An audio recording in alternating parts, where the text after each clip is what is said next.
kuma kun ga yadda Allah ya tsare su. Mutane ne suka tsaya don ibada, at-ta'ifina wal akifina wal ruk'a'is sujud, abinda ake a Makka kenan. Daga dawafi sai itikafin, wato akifina masu zama cikin harami kamar itikafi suke, wa ruk'a'is sujud sai kuma sallah. An aje garin ne musamman don ibada Allah. Sai kuma Allah ya sauƙaƙe musu abinda mutanen waje ke nema, ya sauƙaƙe musu nama da kayan itace da duk ni'imar duniya. In ka je maka za ka same ta. In kana son Samsung sabo da zafin shi ma cikin kwali, ka je maka za ka same shi. Komai ana kawo mata, yujba ilayhi kulli shay. Shine arziki. Ka zaɓa mangoro ka samu, plantain ka samu, duk wani fakiha ka sani. Shine jin daɗin. Kana son shinkafan Thailand ka samu, shinkafan basmati yar ina Brazil ka samu. Komai kake so ka ci yadda kake so, shine jin daɗi. Amma tare ka da wata shinkafa sai duwatsu ciki.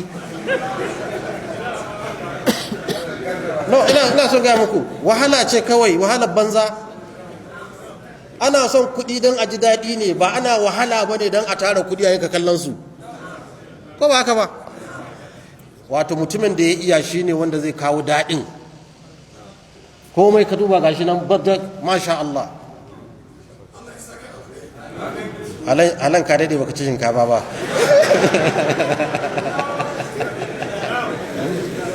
Wai kulle bodan nan sai ka ji wani ya ce a kulle boda. Kullewa na me? Inda kulle boda na da amfani, Allah ba zai ce a kawo kaya Makka ba. Warzuqhum min ath-thamarat. Shine arziki. Gari da gaira zar ba a shuka, amma nama gashi nan, naman raƙumma, naman Makka kenan. An yi ta ne don a sauƙaƙe, saboda ka shigo da kaya shine arziki. Sannan kuma ba su wani abu ba, kamar da ake maganar kulle boda. Nijar sun kulle, ya cuce su.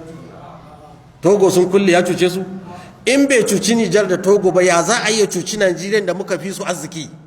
Ya zai cuce mu?